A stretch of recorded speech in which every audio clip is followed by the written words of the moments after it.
ቃል ብሌንን አሳገተቻት።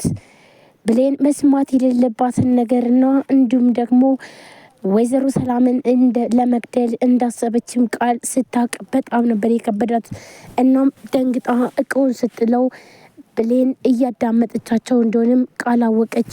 ቃልም ግዴታ ይች ልጅ ማሳገት አለብኝ ያለያ ግን ህይወቴ ምስቅልቅል ነው የሚለው በማለት ነገር ግን ደግሞ በሩን ስታንኳኳላትም ቆይ አንቺ ግን ምንድነው በሩን ክፈችልኝ ብላ ቃልም ስትለምናት ብሌንም በጣም ስለደነገጠች በሩን መክፈት አልቻለችም ነበር። እናም ወይዘሮ ሰላምን እንደምትገላትና እንዲሁም ደግሞ ሁሉን ነገር ሀብቱ በቃል ስም ከሆነ በኋላ ሰላምን ገላ ብሯን ወይም ደግሞ ሁሉን ነገር ሀብቷን ለመውረስ እንጂ ትክክለኛ ልጇ እንዳልሆነች ለጓደኛዋ ስትነግራትኝ በጣም ነበር የደነገጠችው ጓደኛዋም። ነገር ግን ደግሞ ይሄንን የሰማችው ብሌን በጣም አዝና በጣም ደንግጣ ክላሷ ሄዳ በሩን ዘግታ ቁጭ ስላለች ይሄንን የሰማችው ቃል ብሌንን ሄዳ በሩን ክፈችና እባክሽን እየነገርኩ ያልሰማሽው ነገር እውነት አይደለም ብላ በሩ ስታንኳኳም በፍጹም መክፈት አልፈለገችም ነበር። ቃልም እንዴት ነው ሰላምን ከዚህ ችግር ውስጥ ማስወጣት የሚችለው? ሰላም በጣም ጥሩ ሰው ናትና ይህ ነገር አይገባትም በማለት ነበረ አሁን ላይ ብሌንን ለማሳገድ ያሰበችው ሁሉንም ሚስጥር ስለምታውቅና እንዲሁም ይህን ሚስጥር የምትናገሪ ከሆነ እገልሻለሁ በማለት በማስፈራራት ነበረ። ቃልና እንዲሁም ደግሞ አብሯት የሚሰራው ወይም ደግሞ ወንድም ተብዬው አረመኔና ጨካኙ አቶ በኃይሉ ነበረ። አቶ በኃይሉ እዛ ቤት ወይዘሮ ሰላምን ገሎ ወይም ደግሞ እሷን ልጅ ብሎ ሀብት ንብረቱ ሙሉ ለሙሉ በእሷ ስም ከሆነ በኋላ እሷን ሊገልና እንዲሁም ደግሞ ትንሽዬ ገንዘብ ለቃል ሊሰጣት ነበረ። ቃል ደግሞ የአቶ በኃይሉን ፋይል ወይም ደግሞ በጣም ከባድ ችግር ውስጥ የሚገባበትን መረጃ ስለያዘች ግዴታ ሀብት ንብረቱ በራሷ ስም ከሆነ በኋላ ሰላምን ከገደለች በኋላ አቶ በኃይሉንም አሳልፋ ልትሰጥ ነበር ያሰበችው። ነገር ግን ብሌን የሰማችው ነገር በጣም ለሷ አደጋ ነበረ። ጓደኛዋም ግን ቆይ እንዴት ይሄን ሁሉ ጭካኔ ከየት አመጣችው? እንዴት ታደርጋለች? በማለት በጣም ደንግጣ ነበረ እየሰማቻትኝ። ታዲያ ምን አስበሽ ነው በምትላት ሰዓት በቃ ይኸውልሽ እቺ ቅድም ያየሻት አሮጊት ለ10 ዓመታት አረብ ሀገር ቆይታለች እና ከዛሬ 10 ዓመት በፊት ደግሞ አንድ ልጅ ነበራት።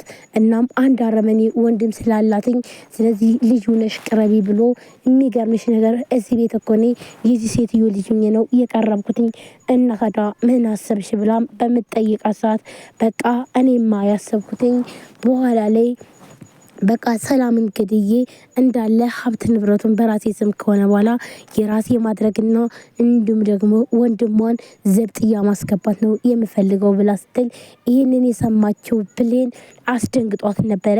እንግዲህ ወደ መኝታ ቤቷ ሄዳ ይህን ነገር ቆይ ከነዚህ ችግር ውስጥ እንዴት ነው ማውጣት የምችለው? እችም ምስኪን ሴት እንዴት ነው ማውጣው? በማለት እያሰበችም እያለ ቃል እንደሰማቻት ስላወቀች ብሌንን በሩን እያንኳኳች ካልከፈትሽ የሰማሽው ነገር ልክ አይደለም ወይም ደግሞ ትክክል አይደለም፣ ያለያ ግን እስከ መቼ ነው በሩን ዘግተሽ የምትቀመጪው?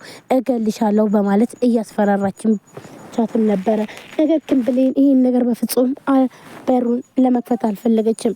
ብሌን እናቷ እንደሆነችና እንዲሁም ደግሞ እናቷን ልትገላት እንደሆነ ያላወቀችው ነገር ግን ሰላም በጣም ጥሩ ሰው ስለሆነች ይህ ለሰላም በፍጹም አይገባትም።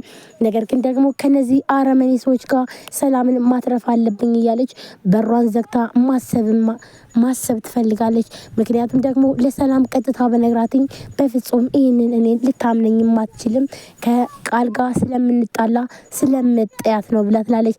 ለካ እስከ ዛሬ ድረስ ሰላምን በመርዝ ልትገል የምትፈልገው ለካ ትክክለኛ እናቷ እንዳልሆነች ነው ለካ።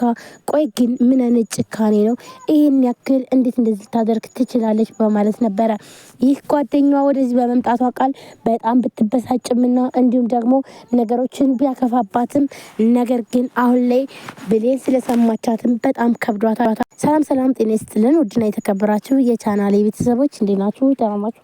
ሁሉ ሰላም። ለዚህ ቻናል አዲስ የሆናችሁ ሰብስክራይብ ላይክ ሼር በማድረግ ቤተሰቡ ነው ቤተሰባናችሁን ከልብ ለማመሰግነው ውድ ቤተሰቦች ዛሬም በአዲስ ቪዲዮ መጥቻለሁ። አዳራ ቀጣይ ክፍል እንግዲህ ባለፈው ክፍል ብሌን ሚስጥር እየሰማች ነበር። በድንጋጤ ነበር ያለቀው። ምን ይፈጠራል? እንዲሁስ የብሌን እናት ምን ደረጃ ላይ ደረሰች? ከታገተችበት እንዴት ሆነች? የሚለውንም የምነግራችሁ ይሆናል። አዲስ ከሆናችሁ ሰብስክራይብ አድርጋችሁ የደውል ምልክቷን መጫናችሁን አትርሱ። ውድ ቤተሰቦች ሀሳብ አስተያየታችሁን ኮሜንት ላይ አስቀምጡልኝ። እንዲሁም የደውል ምልክቷን መጫናችሁን አትርሱ። ወዳችሁ ፈቅዳችሁን ስለምትከታተሉኝ ከልብ ነው የማመሰግነው። ውድ ፋሚሊዎቼ ቀጥታ ወደ ቪዲዮ ብሌን አሁን ላይ እየጨነቃትና እንዲሁም ደግሞ አይኔ እያየ ይች ምስኪን ሴትማ ስትሞት ማየት አልፈልግም።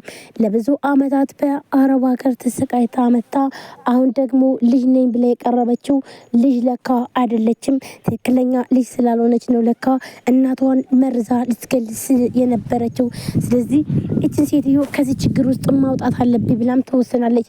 ግን ደግሞ በምን አይነት መንገድ ነው ማውጣት የምችለው እያለች ክላሷን ዘግታ እያሰበችም፣ ነገር ግን እቺ አረመኔ የሆነችው ቃል በሩን እያንኳኳች ግዴታ ካልከፈትሽና እንዲሁም ደግሞ እገልሻለሁ እስከ መቼ ድረስ ይህን በር ዘግተሽ እንደምትኖሪም አይሻለሁ በማለት በጣም ተናዳም እያበደች ትጠራታለች። በጣም ተናዳ ጓደኛዋን ዝም በይ አንቺ ነሽ ሁሉንም ነገር ያበላሸሽው፣ አሁን ሳልገልሽ እዚህ ቤት ትወጫለሽ ወይስ ሳትወጭም ሁሉንም ነገር አበላሸሽብኝ ትላታለች። ጓደኛዋን በመደንገጥ ቆይ እኔ ምን አድርጌ ነው ያበላሸውብሽ? አሁን ለማንኛውም እዚህ ቦታ ላይ ወጥሽ ትሄጃለሽ፣ እቅዴን ሁሉ በአንቺ ምክንያት አበላሸሽብኝ በማለት በጣም ተናዳ ሚስጥሩን ሁሉ ስለሰማችባትኝ በጣም ተናዳ የገዛ ጓደኛዋን አንቃ ልትገላትም ትነሳለች። ጓደኛዋንም አንቺ ቆሻሻ ለምንድን ነው እንደዚህ የምታደርጊው? ስለዚህ ይህን ምስጢርሽንም አውጥቼ እነጋራለሁ በማለት በጣም ተናዳ እሺ ይሁንልሽ ችግር የለውም በጣም ተናዳ ከዛ ቆሻሻ ህይወት ውስጥ መግባት ልትመልሽ ነው ወይ? እኔ እዛ ቆሻሻ ህይወት መኖር አልፈልግም፣ ሁለተኛ እዚህ ውስጥ እንዳመጭ ብላ ጓደኛዋን በጣም ታመነጫጭቃታለች። ጓደኛዋን በምታመነጫጭቅበት ሰዓት ጓደኛዋም ይኸውልሽ ሚስጥርሽን እየሰማው መሆኑን አትርሽ፣ በቃ እኔ ሁለተኛ አልመጣብሽም በማለት ነገር ግን ደግሞ በድጋሚ መጥቼ ሁሉንም ሚስጥር ለሰላም ተናግሬ አዋርድሻለሁ በማለት ጓደኛዋንም ሰድባ እና እንዲሁም ደግሞ ከዛ ቆሻሻ ህይወት እኔ መመለስ አልፈልግም፣ አንቺ ቆሻሻ ነሽ፣ ካሁን በኋላ አላቅሽም፣ ሂጂልኝ ብላ አመነጫጭቃ ጓደኛዋንም ታስወጣታለች። ጓደኛዋም ግን ሁሉንም ሚስጥር እንደምትናገርባትና ሚስጥር ብላ ወይም ደግሞ የነገረቻትን ነገር አውታ እንደምትናገርባት በፍጹም አላሰበችም ነበር። በሰዓቱ እሷን ማባረር ነበረ። እሷም ደግሞ እሺ ብላ ወታ ትሄዳለች። አለም ለአቶ ባይሉ ደውላ ብሌን የሰላም ልጅ እንዳልሆንኩኝ አውቃለች፣ እናም የሆነ መፍትሄ ማምጣት አለብኝ ትለዋለች። እናም ቤት እንዳትወጣ በቃ ጠብቂያት በማለት